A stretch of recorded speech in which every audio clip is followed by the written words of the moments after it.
প্ৰথম শপত গ্ৰহণ কৰিলে অৱশ্যে অলপ ডাঙৰকে পাতে বুলি জানো, কিন্তু ছেকেণ্ড টাৰ্ম এই শপত গ্ৰহণ অনুষ্ঠানটো ইমান ডাঙৰকৈ কৰা হৈছিলে যে শুনিবলৈ পোৱা মতে 40খন উৰাজাহাজ এৰোপ্লেন চাৰ্টাৰ্ড ফ্লাইট তালৈ আহিছিলে। সেইটোৱে নিশ্চয় প্ৰধানমন্ত্ৰীৰ আহ্বানৰ বিৰোধিতা কৰিছিলে। অসমৰ পৰা শ গাড়ী, হয়তো হাজাৰতো হ'ব পাৰে, বাছ, সৰু গাড়ী এইবিলাক লৈ মানুহ আনিছিলে আৰু সেই মানুহবিলাক আনোতে যিমান টকা চৰকাৰী যিমান খৰচ হৈছিলে সেইটো নিশ্চিতভাৱে ভাৰতবৰ্ষৰ প্ৰধানমন্ত্ৰীৰ ব্যয় সংকোচনৰ প্ৰতি বা চৰকাৰবিলাকক আৰু ভাৰতবৰ্ষৰ জনগণক মিতব্যয়ী হোৱাৰ প্ৰতি জনোৱা আহ্বানৰ ঠিক বিপৰীত আছিলে। অৰ্থাৎ অসমৰ হিমন্ত বিশ্ব শৰ্মাৰ যিখন মন্ত্ৰীসভা, সেই মন্ত্ৰীসভাৰ প্ৰথম কামটোৱে আছিলে ভাৰতবৰ্ষৰ প্ৰধানমন্ত্ৰীৰ আহ্বানৰ প্ৰতি ভ্ৰুকুটি। ভাৰতবৰ্ষৰ যি অৰ্থনৈতিক সংকট, সেই সংকটৰ প্ৰতি এটা প্ৰত্যাহ্বানমূলক এটা সিদ্ধান্ত।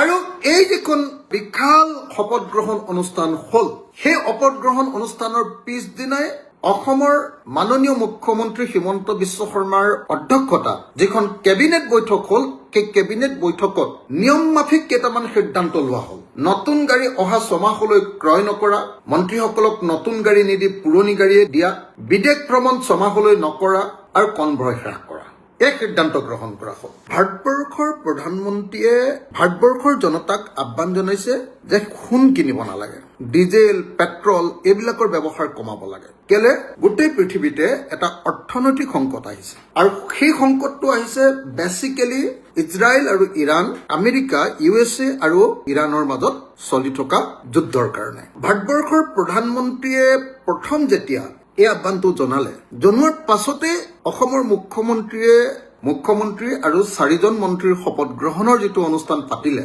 খানাপাৰা ফিল্ডত, সেইটো ইমান জাকজমকীয়া আছিলে যে সেইটো আছিলে প্ৰধানমন্ত্ৰীৰ আহ্বানৰ প্ৰতি ভ্ৰুকুটি, প্ৰধানমন্ত্ৰীৰ আহ্বানৰ প্ৰতি সম্পূৰ্ণ বিপৰীত দৃষ্টিভংগীৰ এটা সিদ্ধান্ত।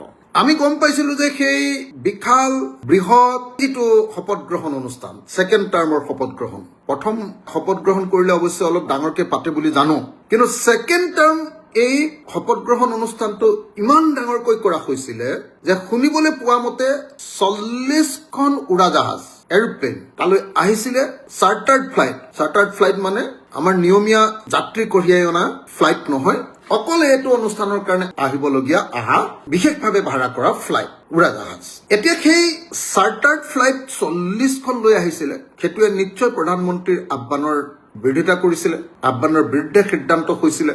অসমৰ পৰা শ গাড়ী, হয়তো হাজাৰতো হ'ব পাৰে, বাছ, সৰু গাড়ী এইবিলাক লৈ মানুহ আনিছিলে আৰু সেই মানুহবিলাক আনোতে যিমান টকা চৰকাৰী যিমান খৰচ হৈছিলে সেইটো নিশ্চিতভাৱে ভাৰতবৰ্ষৰ প্ৰধানমন্ত্ৰীৰ ব্যয় সংকোচনৰ প্ৰতি বা চৰকাৰবিলাকক আৰু ভাৰতবৰ্ষৰ জনগণক মিতব্যয়ী হোৱাৰ প্ৰতি জনোৱা আহ্বানৰ ঠিক বিপৰীত আছিলে। অৰ্থাৎ অসমৰ হিমন্ত বিশ্ব শৰ্মাৰ যিখন মন্ত্ৰীসভা, সেই মন্ত্ৰীসভাৰ প্ৰথম কামটোৱে আছিলে ভাৰতবৰ্ষৰ প্ৰধানমন্ত্ৰীৰ আহ্বানৰ প্ৰতি ভ্ৰুকুটি। ভাৰতবৰ্ষৰ যি অৰ্থনৈতিক সংকট, সেই সংকটৰ প্ৰতি এটা প্ৰত্যাহ্বানমূলক এটা সিদ্ধান্ত।